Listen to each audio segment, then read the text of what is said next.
Hey, what's up, everybody? Here's a face you haven't seen in a while. We got the dynamic duo back. I know it's been a while, but you got the MovieTime crew here, Rene, LOWKEY GEEK, and of course, my buddy, Blake the Wolf. Wolf, what's going on, dude?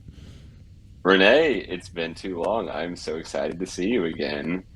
I know, yeah. I mean, the reason why you haven't really seen us together is because one, we decided to take vacations very close to each other, and then of course, scheduling and trying to get back to the whole daily routine and all that kind of stuff like that usually takes some time. But I am so happy that we're finally back together. This is not going to be a particular episode where we're gonna like really talk about one movie in general. We're just gonna like catch up a little bit on stuff, but the one movie in particular we did really want to talk about, that we wanted to talk about even before, was Men. So watch us mansplain Men for all of you. That's a joke. We're not really being serious about it, because I know you really need two guys to talk about a movie, Men, right? But yeah, we just want to basically catch up and talk about some things that we may have watched. Blake watched a movie that I haven't had a chance to see yet, and I'm really dying to hear his thoughts about it. So thank you for tuning in. If you are new and just stumbling across this video, hello. Really glad to have you on board. Hit that like button, subscribe, all the usual YouTube stuff if you want to keep up with us. If you are an audio listener, check out, we have the channel LOWKEY GEEK on your podcast platform of choice. You can find this episode and a whole bunch of others there. And when you do so, if it does prompt you to leave a rating, why don't you just like juice it up a little bit and leave us like a perfect rating and say something like we're awesome, because that would be great. We would be greatly appreciated. And we will, I don't know, give you $1. Just leave us your address in the comment and we will send you $1 in the mail. No one leave us your address No. because our fans are wild, and I don't trust anyone with anyone's home address. No. But yeah, definitely just the ratings for sure. We won't tell anyone. No, for sure. Yeah. But dude, so basically I was in Cali for like a week and a half. You were in a whole other country. How was Paris, dude? I wasn't in Paris. I was in Hawaii tackling people at the karaoke bar, and just to get my Ezra Miller on. Yeah. There's a confusion because everyone says we look alike. No. I now disavow myself from the Ezra Miller fan club after recent things, until more information comes to light. I was in Paris, France, having a great time. There was a lot of cool moments. There was a lot of cool like tourism stuff, and then there was a few special movie moments, which I was texting you during my trip. But one is, it's my second night in town. I go to a random bar at 2 a.m. There's a movie producer who's there. He's like been working on a documentary. He lives in New York and Paris, and I'm telling him, he's like, well, what brought you to Paris? I was like, Jean-Luc Godard, my favorite film director. I was like, he's the one who recommended Paris to me. He was like, oh, cool. Then you got to go to the Champs Élysées, where they filmed the scene from it. And I go, breathless. I was there yesterday, first day in town, recreated one of my favorite scenes, walking down the street, recording it on my phone, going, New York Herald Tribune, New York Herald Tribune. Just like Jane Seberg in her first film role in that movie. There was a lot of cool stuff along those lines that if you're not a movie person, you're like, why would you go to Paris and do that? Like, just stand in the place where that film scene was shot. But I love that. I got to go to like Jean-Luc Godard's birthplace, like see where he was born. And like, there was a cemetery where Agnes Varda and Jacques Demy, two great legendary French film directors, are buried, and got to go pay my respects there. It was cool. I did other went to like the Louvre and like got food and stuff. Sure, but there's a lot of cool things like that. I had a great time. I missed you.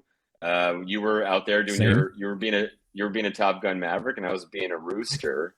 There but you go. as they say, what's good for the goose is good for the gander. So I'm glad we got to go have our little vacays and come back here fully charged up, ready to talk about two super fucked up movies. How was Cali, bro? I mean, Cali was great. Like I was telling you before, I used to frequent LA quite often, especially when I used to work in the video game industry. So I'm somewhat familiar with how to get around. Hollywood Boulevard is definitely sad these days. I mean, it's run down. Like a lot of shops have been closed down. The sidewalks themselves, where you get to see the stars, like the Walk of Fame, like a lot of it is cracked and everything. It's not exactly how I remember it before, for sure. So that was a little disappointing. But I was mainly there for Star Wars Celebration, which was kind of cool. I got to see some people on stage, like Ewan McGregor and Giancarlo Esposito, some of the people that you see like on the show Mandalorian and everything like that. So that was pretty cool. The managing of the convention is a little, to be desired, but I'll won't go into all those details just now. But then, after that, spent some time at Disney, which is always a lot of fun. But the main highlight, especially like, movie related and everything, is definitely the Warner Brothers studio tour. I was with two friends who has never done it. I've done it once before.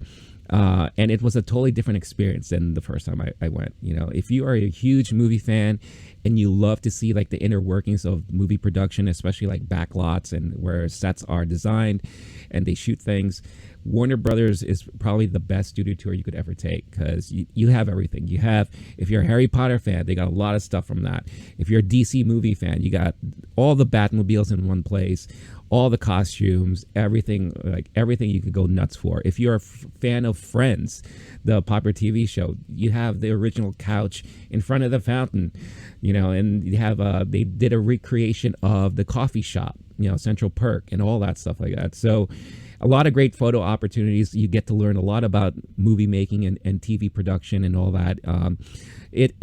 I was basically in that area and the whole tour probably for like 4 hours. And it was like a really, really, truly fun experience. So I highly recommend that. So yeah, I got a little tan, came back, and now we're back to this crappy hellhole that we love to call New York City. Is there a more apt metaphor for Hollywood now than like the museum-y, all the Batmobiles outside, and then right nearby the cracked Hollywood Walk of Fame? That's so tragic, dude.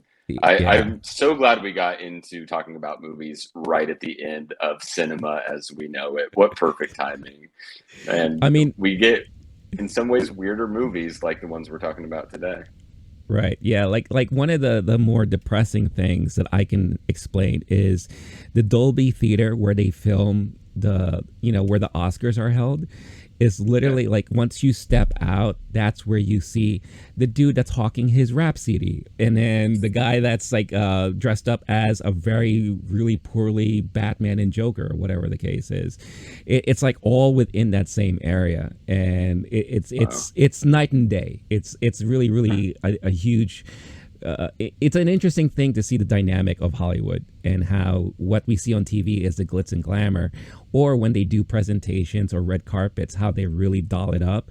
But then once they're all said and done, now it's back to like the gritty, cracked sidewalks and all that stuff. So it's really mind blowing.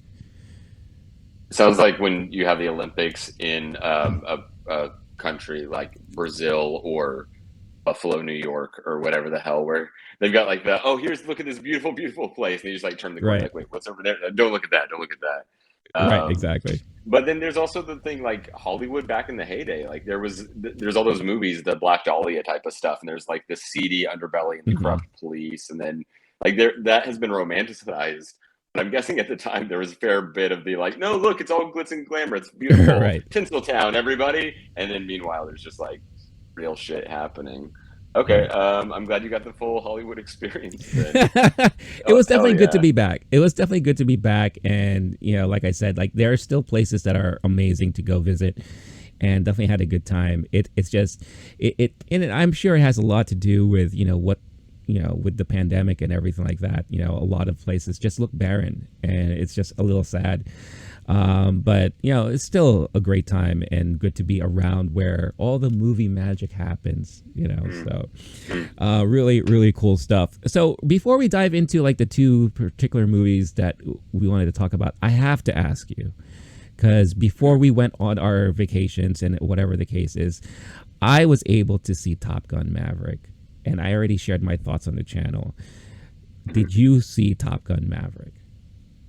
I always said from day one, this is going to be such a great sequel.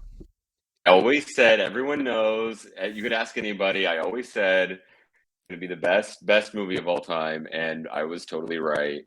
I saw it. I had a really nice time. There are some people who left, and like I have friends or like I'm listening to podcasts and they're like, best sequel all time, and I'm going, absolutely not. Like, it was really, really good. My expectations were very fucking low. Yeah. And then people started talking about it, they rate, and like it met pretty solid expectations. Mm-hmm. Everything I said before at the beginning was a lie. I was like, dude, this is going to be bad.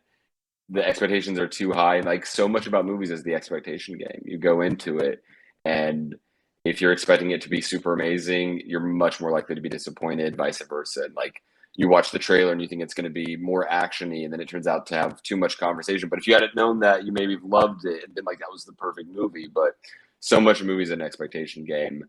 I didn't think Top Gun would be able to rise to the level, and they did. They won that whatever chicken fight, whatever it's called.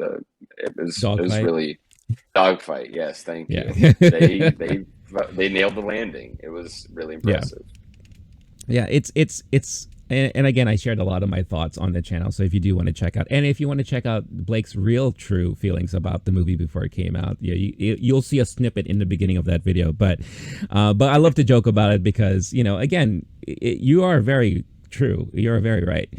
It could have been a giant disaster, right? You just never know these days. But something that we were talking about offline is like they figured out the formula. They figure out the formula that it's a movie that came out like 35 years ago. A newer generation probably has never seen it, or maybe saw it within the last year or so, or whatever the case is, right?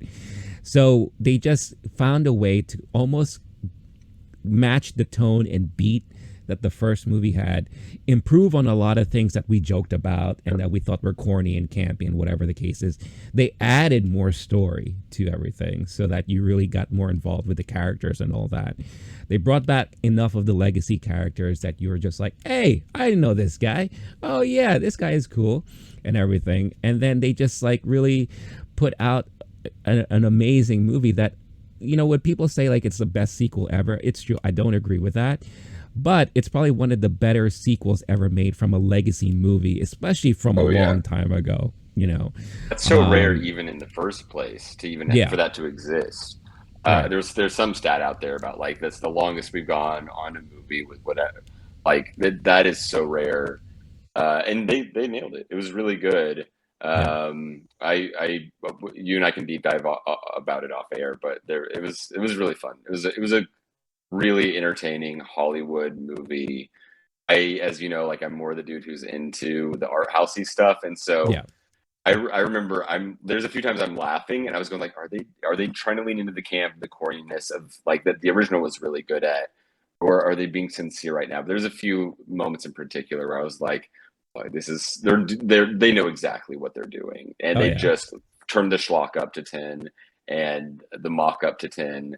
And absolutely entertained the hell out of everybody in the audience. It was fun. There was a few, I don't know if this will come through, woos! And I may have made a few of those sounds myself in the theater. A few totally solid fist pumps, and like just thumbs up to the screen. Hell yeah. Yeah, no, for sure. Like I saw the movie twice. Once, before I left to Cali, and actually the second time I saw it in Cali.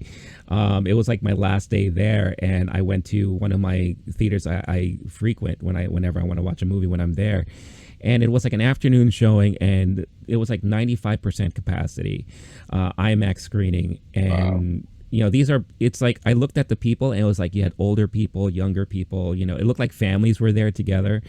And when the action scenes were playing out and people like, our heroes made it, and all that, people were cheering, people were clapping, people were like hooting and hollering, as they would say.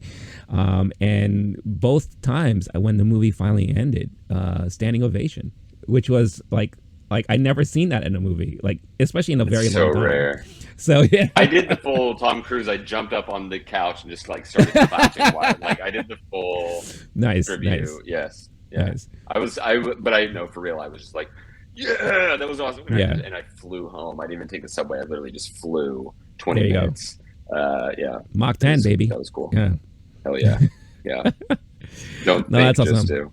Just do, right? Yeah. That again, a nice philosophy on life, right? So, no, I'm glad you saw it. Glad you liked it. So, hey guys, I hope you're enjoying this episode so far. But before we continue, I wanted to quickly talk about Bulletproof Coffee. Bulletproof Coffee is my favorite coffee of choice to start off my mornings with. Why? Because it's clean coffee. What does that mean? Well, one, there are no chemicals in it. Why? Because they go through this multi-step process of making sure that all of their beans are fully clean and free of any chemicals, so that when you get the beans delivered to you, it is the pure beans, the pure coffee, the goodness that you've been wanting, the taste, the flavor, and the nutritional value as well, without worrying about any added chemicals or anything else put into the mix there. It also doesn't have that weird acidic taste that some coffees give you. I don't know how about you, but for me, some coffees kind of give me that weird sensation in my stomach, makes me a little burpy, and it kind of drags me down a little bit instead of really waking me up, which is something that I need from my coffee every day. Bulletproof also offers a lot of keto-friendly snacks and supplements, anything that you need to kind of add to your everyday nutritional needs, add to your diet, and pretty much transforms the way you feel every day. So for a limited time, if you use this code that you see on the screen right now, LOWKEY GEEK, all caps, one word, you can get 15% off your order. So what is it better than that, right? Check out the link in the description of this episode. Use this code, get yourself your discount, and make your mornings a little bit more bulletproof with Bulletproof Coffee.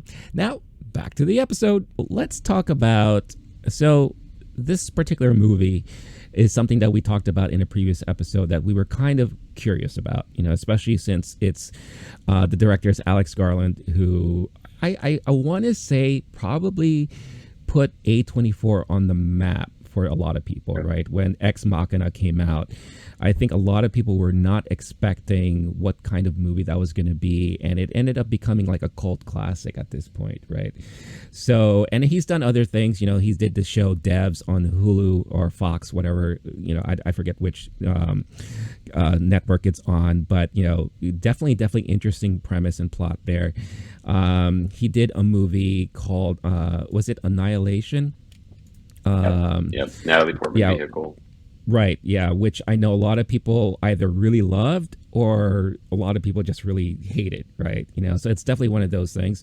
But I always love his take on social issues and how he kind of intertwines and interweaves it into his plots and story.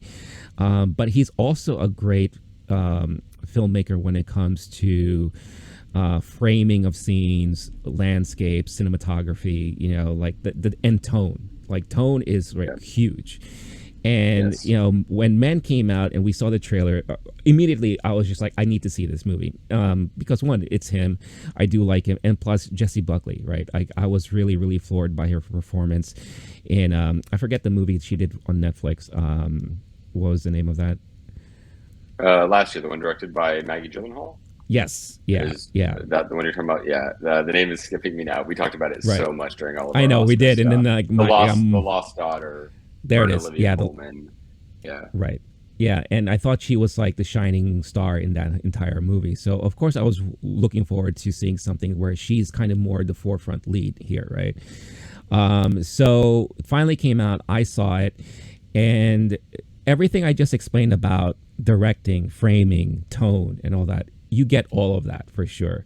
And you definitely do get kind of undertone messaging about some social issues, especially obviously the title is called Men, right? And it's like kind of a thriller horror movie about men, right? Tormenting this one particular lady, but it's the journey of seeing her getting tortured or tormented, that kind of puts a little spin on it. Like, I was not really truly expecting it to be the way it turned out to be. And we're going to be spoiling stuff. So, I mean, it's been out for a while. So just a heads up, at this point, we're just going to freely talk about the movie. So if you don't want to hear spoilers, then we suggest that you pause and maybe revisit after you decide to watch the movie. Or if you really don't care, or you've had it in your mind that you really are not that interested in this movie, maybe this could be an interesting discussion for you to listen to, so that maybe it could change your mind or maybe like pique your interest a little bit, right? But just seeing her journey and the way that he portrayed the story about the experience that she had to go through in life, dealing probably with certain particular types of men, right? And how that's come back to haunt her at a moment where she's trying to get over the suicide death of her husband, who they were pretty much getting a divorce, and all the toxic masculinity, all the the guilt shaming, and all that stuff that's being, it was so. And I know a lot of people are very torn about this movie. Some people said that it was a bit heavy-handed. Some people were like, well, they kind of missed the point. They could have done more and all that. But for me particularly, I thought they did enough that made me get a little upset as I was watching the movie, because I've seen this type of behavior from people before, from guys, right? Yeah. And having it like thrown on the screen, like in front of you in these like really disturbing ways, was just like, it really put me in that spot where I was just like, my God, this is terrible, right? Plus, I have to say, Rory Kinnear, like, wow, like I did not realize that he played the same. He was all the characters in the movie. Like, he was just all the different types of men that she encountered, with the exception of course, her husband. Like, it was just really, the only time I started to pick it up was when you were introduced to the younger boy.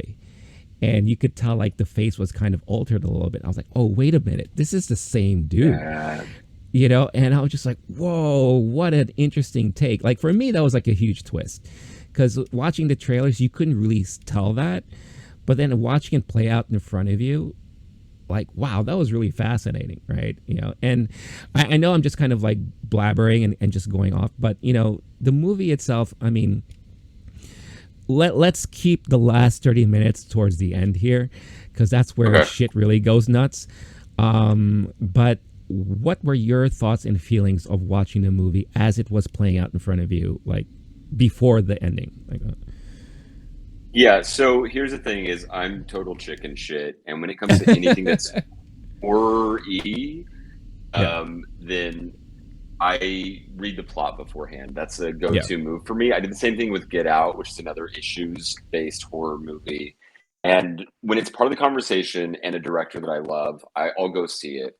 There are a small amount of directors I'll go see whatever they make, and if they go further into horror, I'll follow them there. A good example is Luca Guadagnino, when he went from Call Me By Your Name to Suspiria. And I was like, I guess I'm going to go see Suspiria, even though I didn't want to and was miserable most of the time. So it actually helps me a lot, because I read the plot, and it does two things. It contextualizes it as this is a movie, and it's not something I get sucked into. And I get to know the weird things before they're coming. So it turns out, this isn't a spoiler. It's the guy breaking the bird's neck may have been a little more twisted and like stomach turning for me, but I knew that was coming. So I see the bird, I go, okay, here's what's about to happen. So my expectations for how bad, how wild, how nauseating it would be were higher going into it than it turned out to be, which is saying a lot, because it turned out it was a pretty messed up movie. Yeah.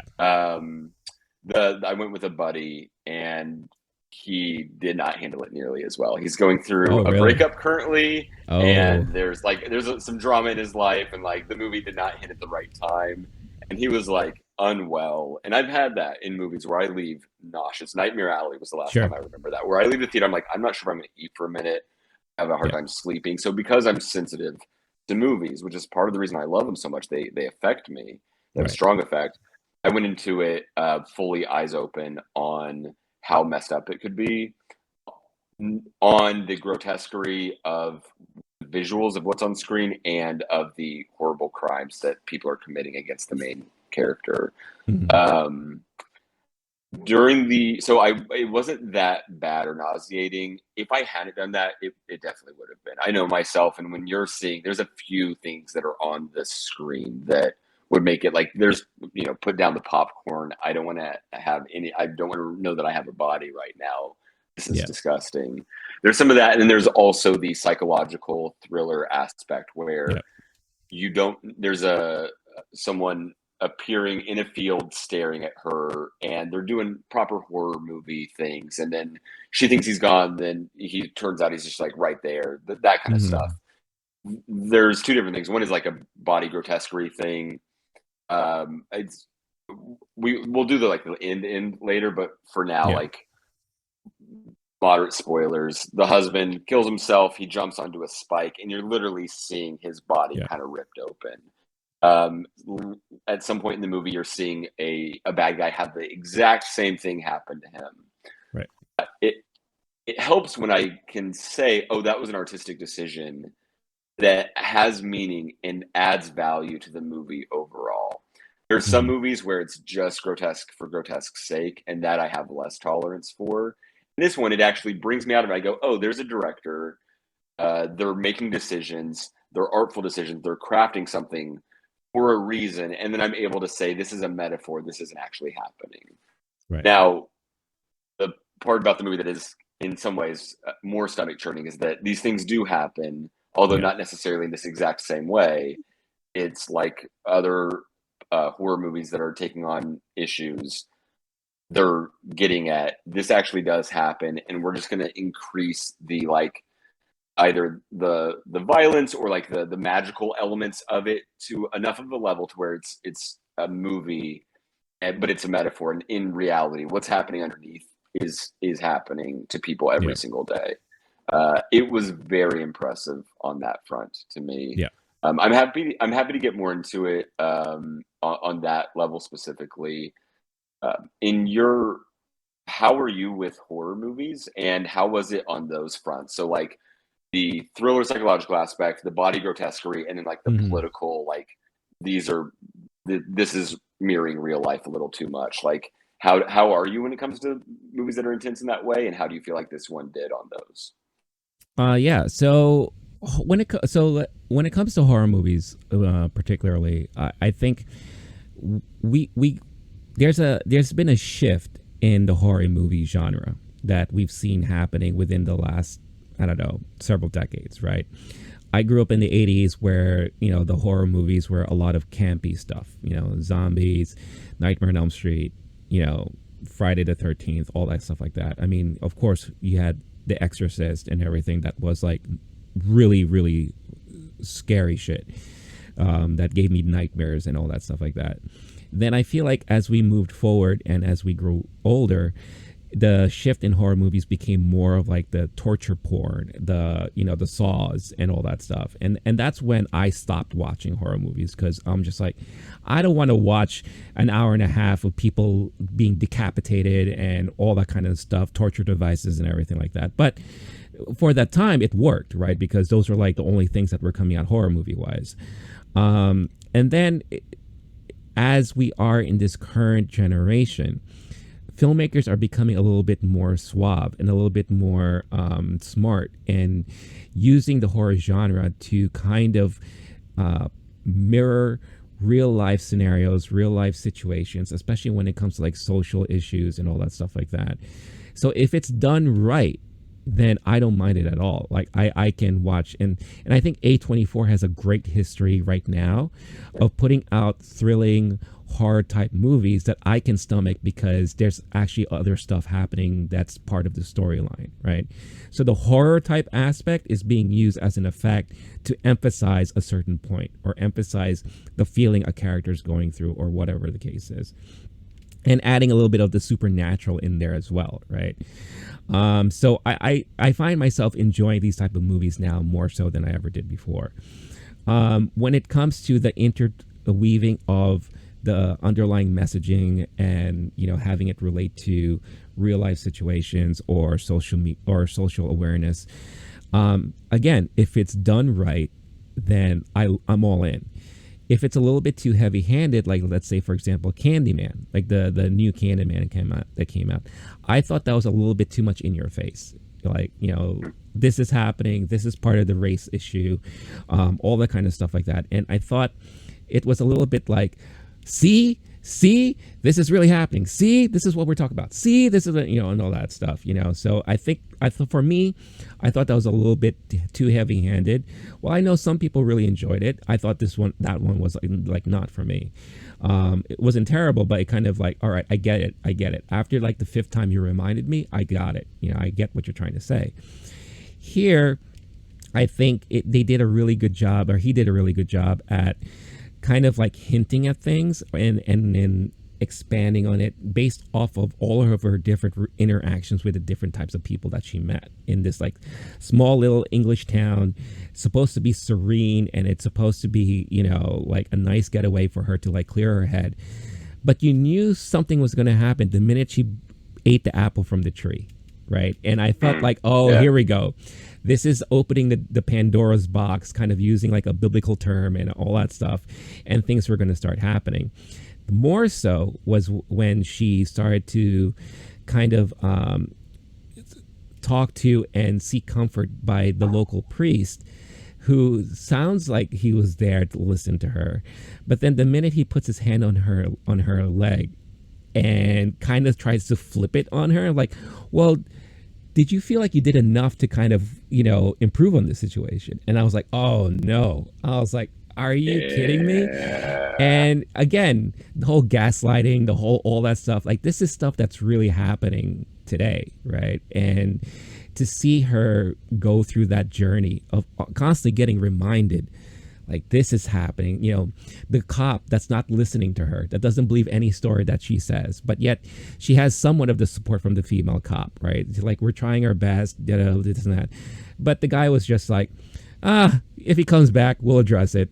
I don't think there's anyone there. Like it's You're getting a little worked up. Yeah. Right. Why don't you just relax? Yeah, why don't you go back home, take a bath or whatever? Yeah, it's like it's just like, oh my goodness. It's like, what more can this poor lady go through, right? And I think the acting by Kinnear really helped like hammer that home, because you never knew what to expect. Like, is he going to be a good guy, or and then he makes that turn, like, wait a minute, like, okay, he's implementing all of these, like, the things that we see that are often complained about today, and that women actually really go through. And like I said, I've seen happen in front of me and all that. So I think for all of that, that's one of the reasons why I actually really like this movie quite a bit. I know it's gotten bad ratings and bad criticism, and for numerous reasons. But I think for at least those parts of that we just talked about, I thought he did a really good job in kind of outlining all of those things and putting it in a way that we are experiencing it through the journey and the eyes of this one particular character. Yeah, no. That's one thing that was so well done about it, and it was artfully done. You have the one character, and then you have the one actor playing all of the other men. Mm-hmm. She's secluded in the small town. And then I've heard different people talk about for Alex Garland's career, so many in Annihilation, in Devs, in Ex Machina, and in this one. You have this interesting relationship where gender is at play every time, and you're looking at a female lead or an like all of them it's a little bit different, but there's still this issue at play where there's powerful men, women who are subject to their whims or trying to survive. And the directors had interesting interviews, especially after this movie, talking about his fascination with that. All of that aside, I think there's also something else happening in this movie where you have there's the gender aspect, and everyone who's ever listened to a woman and believed her has heard stories that are exactly the same or way too similar to this movie. Yeah. The movie was very good at that, at taking those and artfully delivering them. So, right, it wasn't just hitting you over the head with, hey, this happens. It was done with just enough of a twist and, oh, right, this is a horror movie. Every now and then you're thinking, okay, this character is going to have a reprieve. Nobody, the police, the vicar, nobody at any point was able to give a reprieve other than her friend at the end of the day. Um, and then something else worth mentioning while we're talking about Alex Garland's his oeuvre. Sorry, I've been in Paris. I don't know if I told you. His oeuvre, his repertoire is the, I'm not sure if I'm saying her name right, but Sonoya Mizuno. I didn't realize this until we were preparing this episode that she played the police operator in this movie. So it was the only like the fourth character out of all of them because there was the friend too. So she's been in some of his stuff. The way she played the main character in Devs, absolutely amazing. Yeah. If you haven't seen Devs, fully recommend it. Ex Machina is an all-time favorite of mine. I literally just rewatched it, like not even thinking about this episode, just a few days ago. Just like, oh, I'm going to put on Ex Machina. Safe bet. Yeah. Love that movie to death. So I'm getting sidetracked. There's two things. There's one is how this stacks up with in Alex Garland's repertoire, and then there's also I'm not trying to take away from the gender aspect at all, but there's also another thing where this is a human being who goes through a traumatic, horrible experience with their spouse, and then is trying to grieve and recover and how the mind responds to that trauma.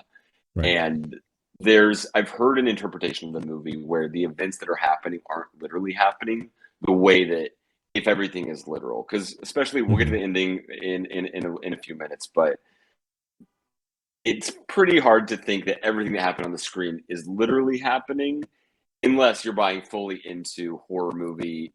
Like there, if you haven't seen it yet, watch it. That last scene, I've never seen anything like it in a movie ever. So basically, there's a version where how the brain responds to horrible trauma and events in someone's personal life, and we become.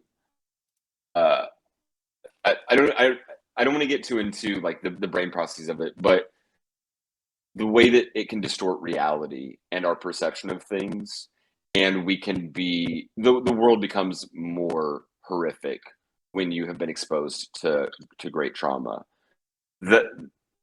There is the literal interpretation, which is very real in people's lives, and then there's also that one where if the movie isn't a literal thing, it is still a way to describe what happens to people when they go through horrible things. And the amount of times I've heard from someone where their partner or spouse is doing what the husband did in this one, I'll kill myself if you leave me, that thing. And then he calls her blood, whatever, like he goes through with it. And that very rarely happens. Most of the time people are just saying that and it's more of a cry for help or something like that, but he actually does it. And there's this fallout. And one thing this movie does really well is when someone is violenced in that way, because he does, the one trigger warning in the movie is there's a moment of domestic abuse from him to her. There's a suicide moment shortly after. I don't remember where it happens in the plot, but in the actual chronology of their lives, shortly after he's jumping out of a window, kills himself, and then she's horrified, literally, by those events, and then tries to go find peace away from it all, and she isn't able to find that. Right. If I don't know if you have any thoughts on that.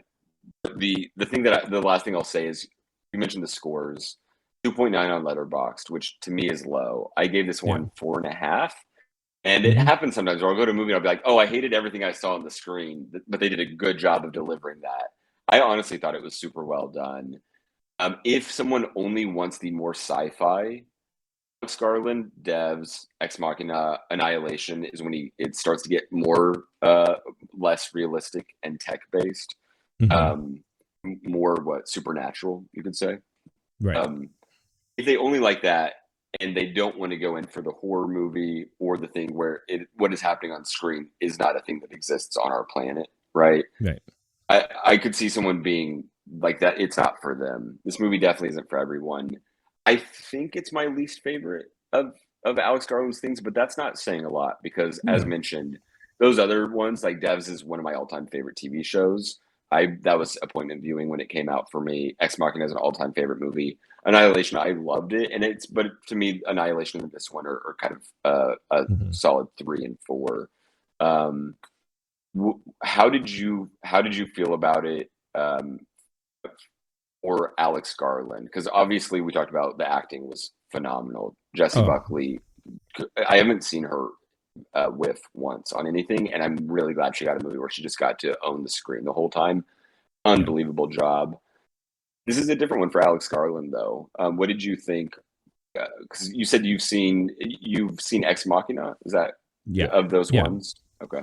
Yeah, Ex Machina was definitely like I said, probably the first A24 movie I've ever seen, and I remember going into it intrigued because of the sci-fi element of it, but then watching.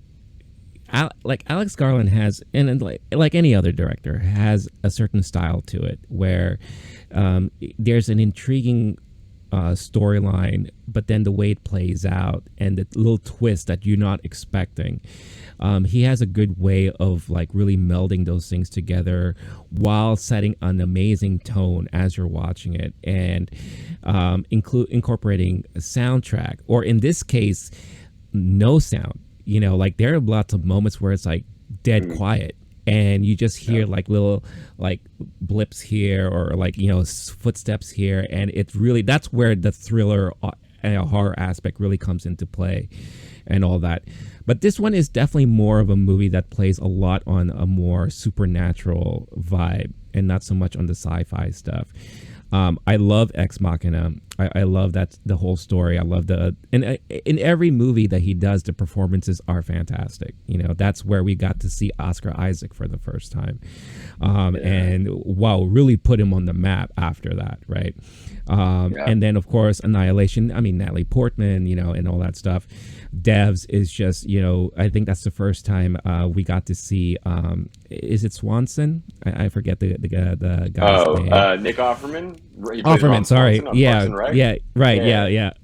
It's the first time we got to see him in a really, really more serious role, right? And I thought he just nailed it. I thought it was just like fantastic.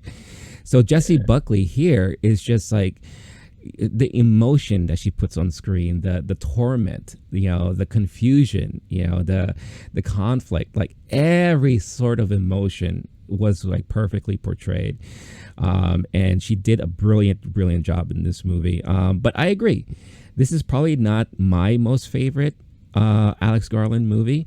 But out of everything that he's done, he's never really done a terrible thing. He's never done anything bad. No. So when you're dealing with like a group of stuff that's really good, and this happens to be just the lesser good, I mean, that's nothing wrong there at all, right?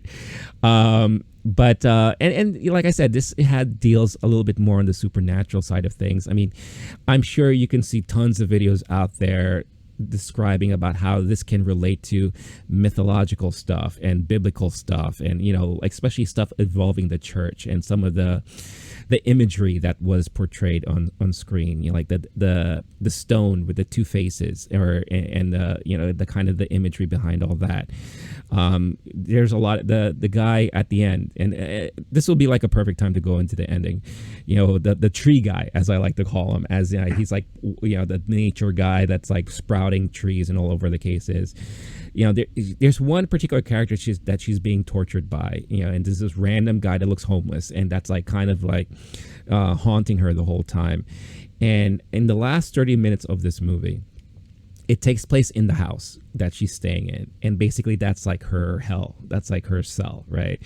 And she is just getting tormented left and right by this creature, and it appears like every character that she has encountered is now torturing her in this one supposedly solitude area that she's supposed to be in, invading her space, telling her what to do, pointing things out that she's done wrong, infringing on her personal space.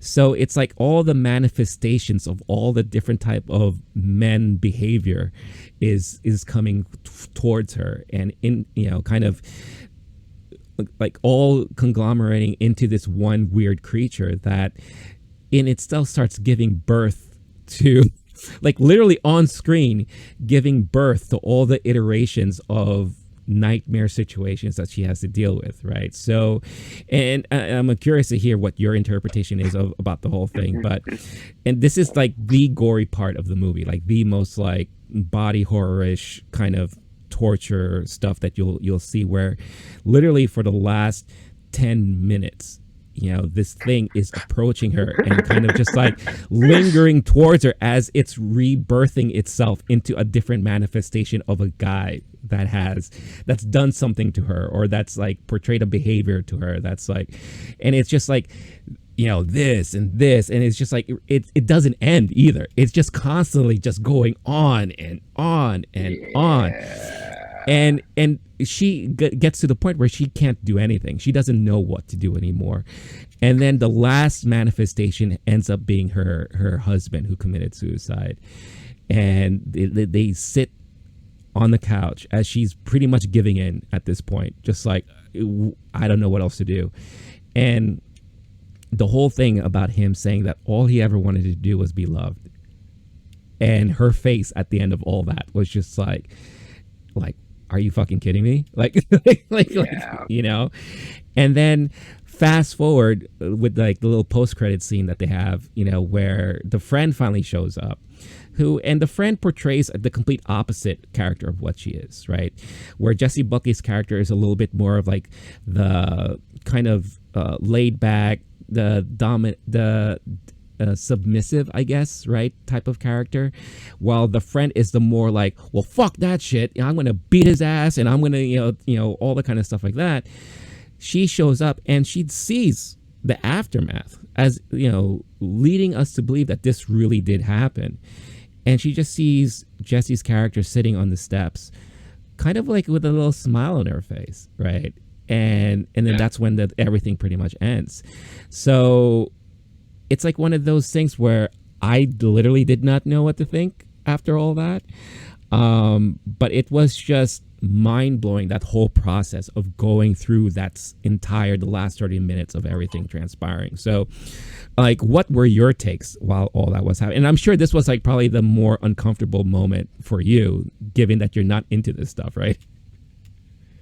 So it otherwise would be, but it was so unreal. The one where there's a person whose arm is being sliced with a knife is, to me, more nauseating, because that's like, okay, that could happen. This one was so fucking bizarre. And I also, not only do I like art house movies, I like going to the museum, and especially contemporary art. And then usually when everyone around me are like, at least my friends, people with normal taste, are like, that was fucking weird. What the hell was that? I'm like, yeah, that was cool. They showed me something new. I've never seen that with my eyeballs before. Bring me more. And I've seen some weird shit at like art galleries doing that. This was one of those where my jaw's fully open. Yep. I'm sitting there on the edge of my seat going like, no, he's doing this.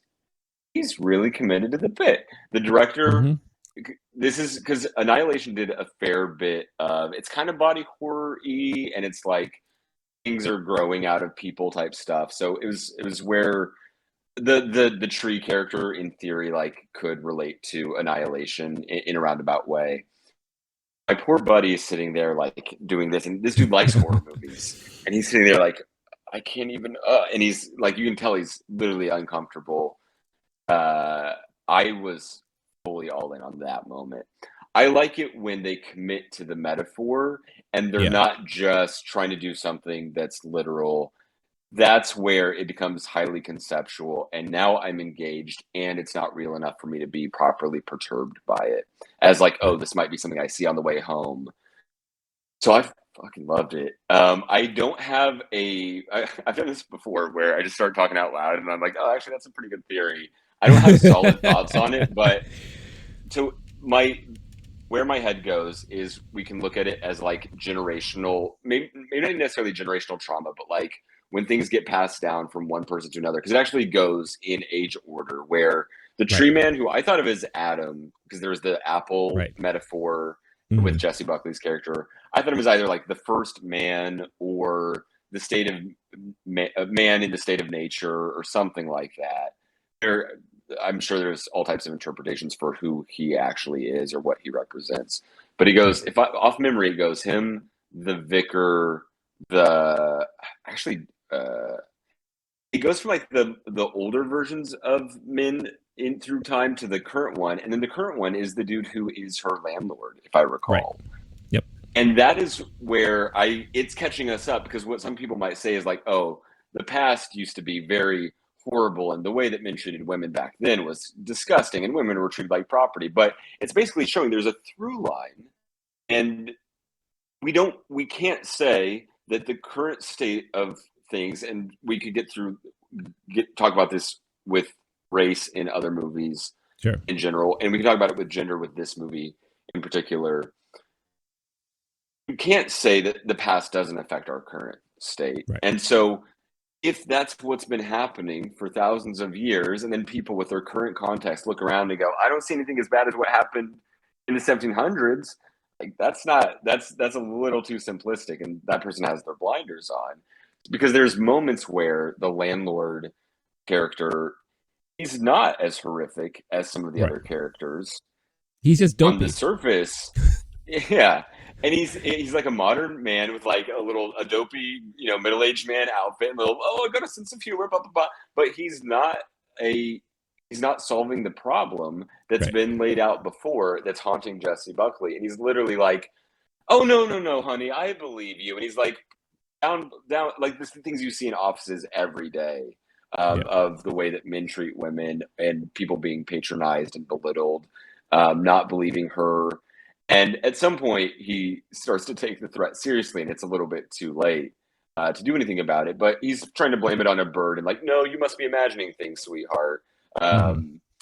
That's it. That was, I liked how they did that, where they connect the dots of yes, all men essentially, and another one. So there's the timeline of history, and then there's the birthing it, to where it's as if one thing begets another thing, and it's this cycle. I like the line, and it's because I don't necessarily know what she means when, or what he means when he.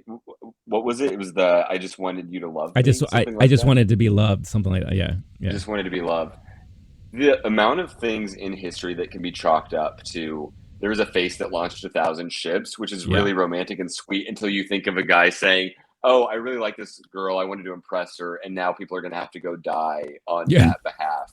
The Right. amount of things that have happened in history where something fucked up happens and someone violences someone else or is doing grotesque things in order Mm-hmm. to receive love, like, men who are listening, like, please, like, take their therapy seriously, like, please focus on your mental health. Yeah. um that when they're trying to like tell the lady, like, no, you're worked up, you're making this a really big deal, like, no, this is a really Mm-hmm. big deal. The conversations I've been a part of, or whatever, where there's just somebody wants to be impressive, and that there is something, Harold Bloom writes about it in the anxiety of influence, where men in particular have this like hardcore need for validation, for leaving a legacy, for being impressive. And there's a way, if we want to get a little more philosophical about it, um, and try to gender it, maybe a little too much, but men wanting to impress women, trying to find the ideal mate, and Right. uh, just that the amount of pressure and force to like, either I need to receive my mother's love or I need to be impressive, and Mm-hmm. like the amount of incels who probably are leaving bad reviews for this movie, just a hunch, who are have that exact same pressure that's like turning them into, in some cases, actual terrorists.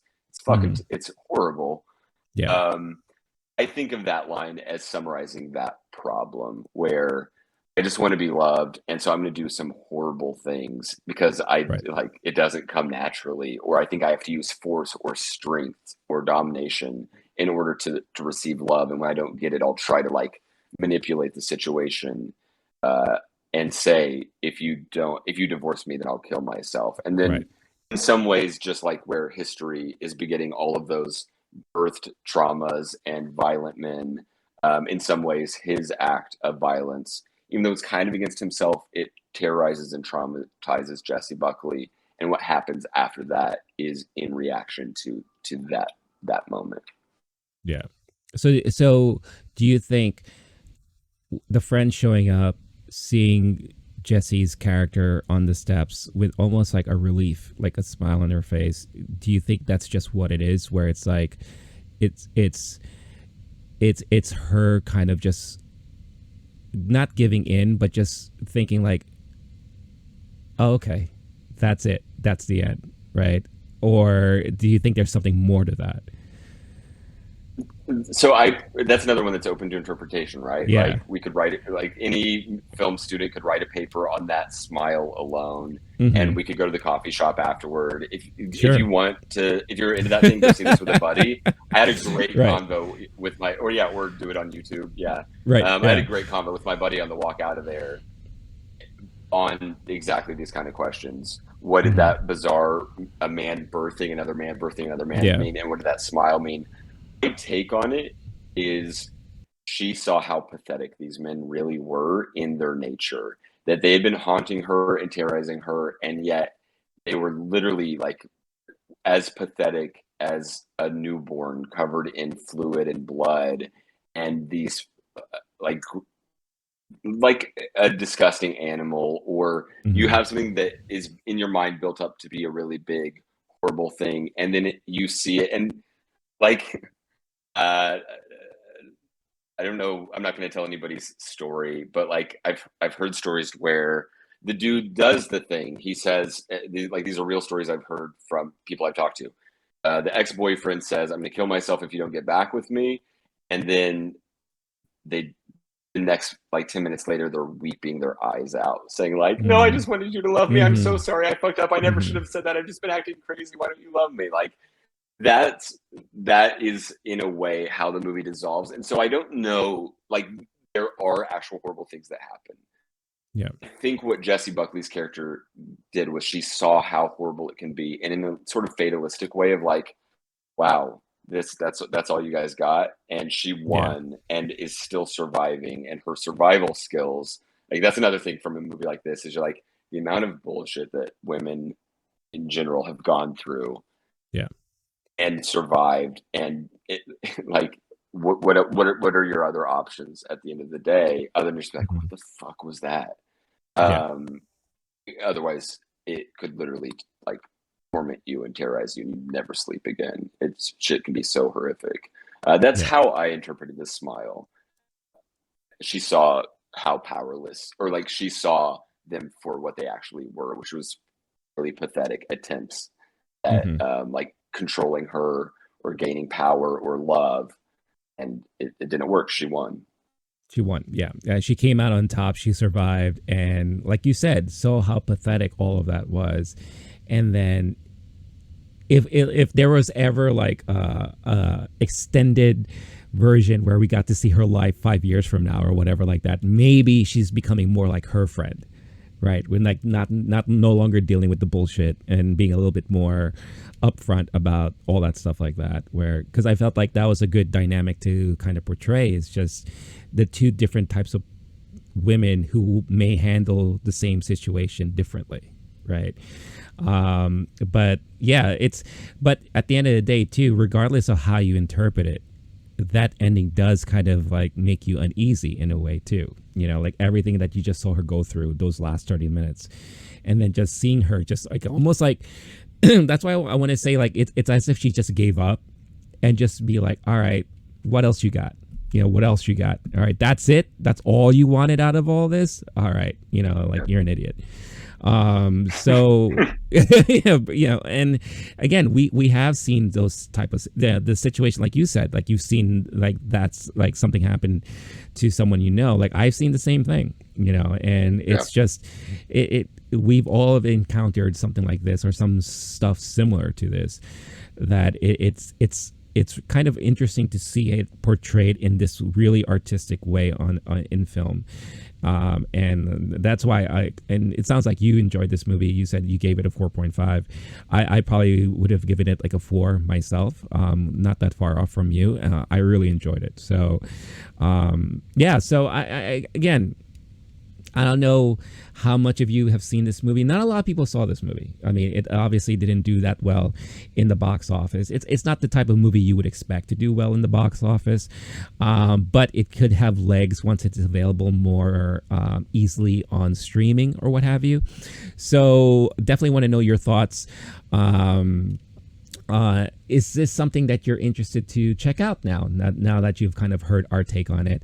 Or are you still just like, nah, it's not a movie for me? Definitely just want to hear your thoughts and opinions on all of this stuff.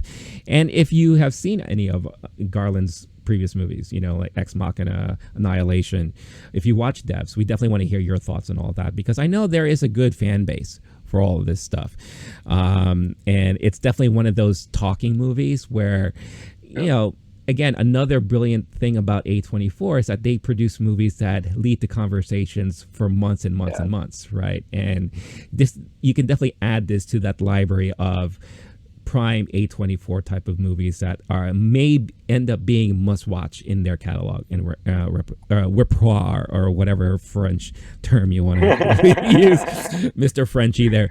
But as we're coming close to the end of this episode, there was one other thing we did want to just touch base really quickly on, because Blake, I know you watched David Cronenberg's latest movie. I've been wanting to watch this, but I haven't had a chance to yet. So I guess give us your quick take on how you felt about that movie. Yeah, I mean, first off, I just shot it in the chat, but I've got a decent minute. I got to go see Jurassic Park, but we pushed the show time a little later, so I have time to talk about Crime of the Future. Yeah. For that, though, if you're a meninist incel and you're really bothered by anything we said, I want you to spend as much time in the comment section as possible. Be sure to use all caps, and be sure to just call us horrific names. I prefer cuck. But you can say whatever you want. It's really fun when you do that. But just don't go to the gun range. Just spend time in the comment section instead. That's where you should be. Definitely let us know your thoughts on all of our very good opinions. For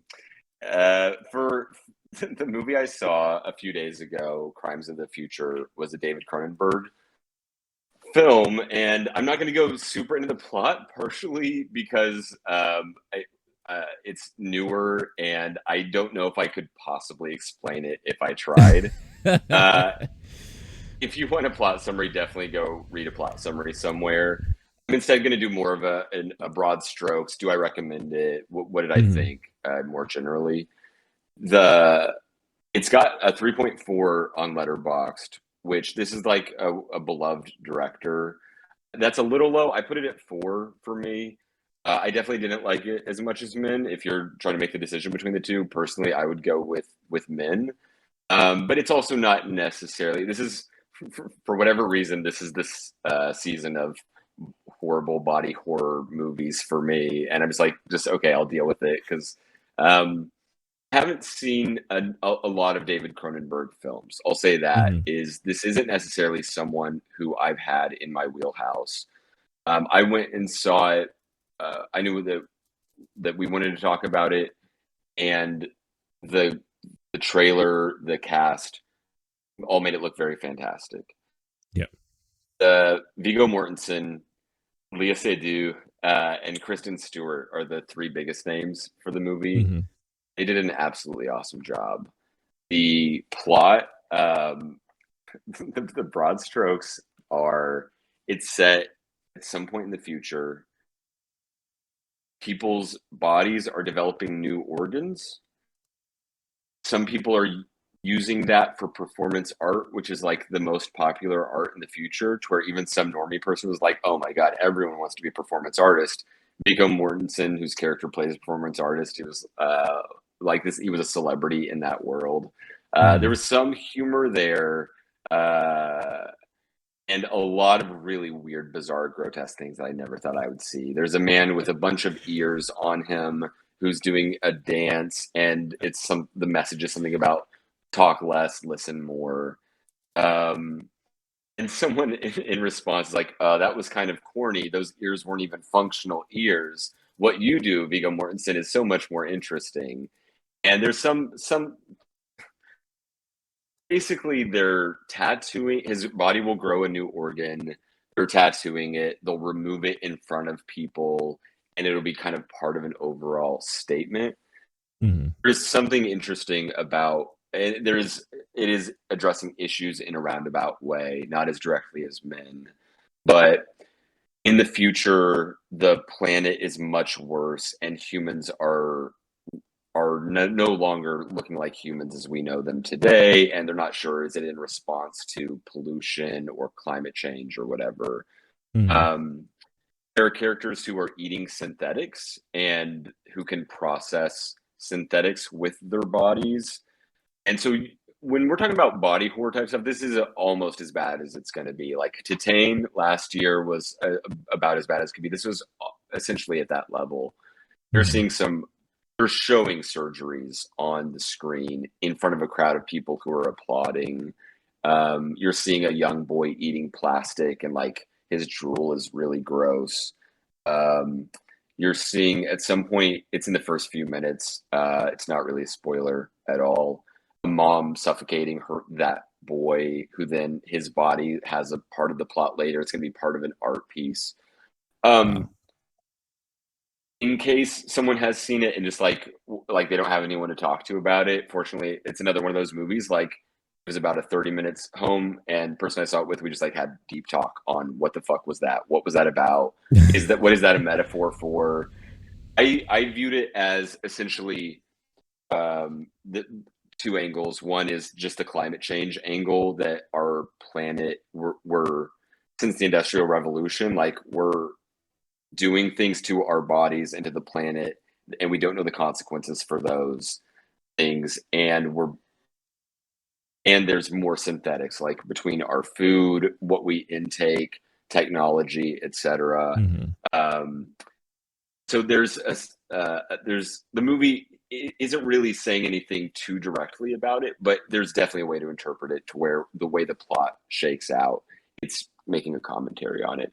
The other main thing I saw when looking at it was just like, are humans alienation from the human experience, where things are so different in the future, and people are so alienated from their planet, their own bodies, the people around them, which is something we've seen increase in society, that in the future it's so bizarre and ridiculous that the bodies stop feeling pain. They said that essentially pain is now a thing of the past, and someone goes through surgery with no sedatives at all. There are people who, it's like a thing people do at parties, is they're cutting themselves with like, imagine like someone pulls up their ankle and a knife thing going into it, and it's just like digging in there, and they're like, they have this like ooh kind of thing going on because like they can feel something. This movie is so fucked up and so bizarre. Yes, I definitely read the plot beforehand because I didn't, and I had at least enough knowledge going like, this is what I'm going to be looking at. Something that I realized, and I really practiced it with these two movies we talked about today, is I try to imagine there being a director and a script and someone with like a camera and notes, and like, because if you, I can be overly affected by movies, and if you become part of that reality, like what you were looking at is so disgusting, but if you saw it in the train on a train platform, you might jump onto the tracks. Like it is so disgusting. Basically, it's vague enough that I don't think that there's a very obvious statement on what the movie is about. There's, in case someone's seen it and they want to like talk about the ending at all, This is where we're closer to spoiler territory, which like I don't know if it's even possible to spoil this movie. There's a whole nother subplot happening of there's detectives who are trying to you have to register your new organs. The government's trying to track how the bodies are changing over time and seeing like what are we doing, what's causing this, how do we need, like the government staying on top of it. People are doing underground art or performance art parties of things that you're not supposed to be allowed to do. There are people who are creating synthetics that you can eat, and they're trying to like essentially embrace this as if it's an evolution of the human body, as opposed to a grotesque devolution, or like it's not necessarily a perversion of the human body. The idea that it's where the humans should be going, and that's another thing that the government's trying to shut down. It's such a weird fucking movie, so it's hard to even like say this. I'm hearing what I'm saying, like how the hell did I even want to sit through that? Overall, it was really well done. It was like it was a great. David Cronenberg did a great job delivering this super fucked up, bizarre movie. If this hasn't turned you off, I'm guessing you're the kind of person who would enjoy it. It was well done. It was a solid movie. Just a little hard to look at times. There are there's a whole nother subplot which I actually think it would have been a better movie without. There's a company that creates the surgical devices, and there's a bed that Viggo Mortensen sleeps in that kind of looks like a skeleton, organic, fleshy thing. And it helps him with, because he does have pain in relation to the organs he's developing. The two people who work for that company are committing crimes and like taking people out and trying to like, are big fans of Viggo Mortensen's. Two government workers who are working for the registry of organs become fans, and like they stop doing their government job and actually become part of the performance art world as fans. Like that was where Kristen Stewart's character came in. I'm loving where Kay Stu's at nowadays in her career. They took the Kristen Stewart weird anxious thing and turned it up a notch, and it was funny and well done. That was a cool character to see. Everyone else is doing basically exactly what you'd expect. Viggo Mortensen solid, Léa Seydoux solid. Everyone else is doing a good job on the acting. Kristen Stewart, it was kind of like they took that quirky Kay Stu thing and turned it up a notch. I really liked it.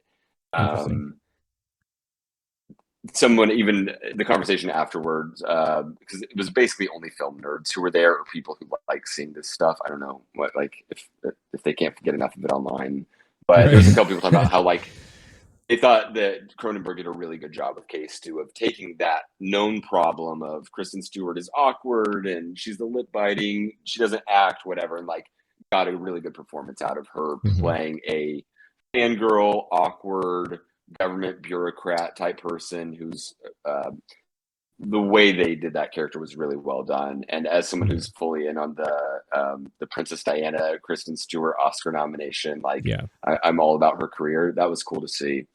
At the end of it, Viggo Mortensen's character embraces, because they keep removing the organs, and instead he is essentially embracing the people who are trying to eat synthetics and say that this is a part of evolution, that the pain is rejecting this and trying to get rid of the organs, and that I don't know if it's saying, you know, embrace climate change or alienation. And there's another interpretation where this is just a natural stage of human evolution. One of the government bureaucrat characters is saying like, they're having a question of like, do we still call these human beings? At some point, once you have a bunch of new organs and your body is functioning differently, like at what point are you no longer humans as we have known humans?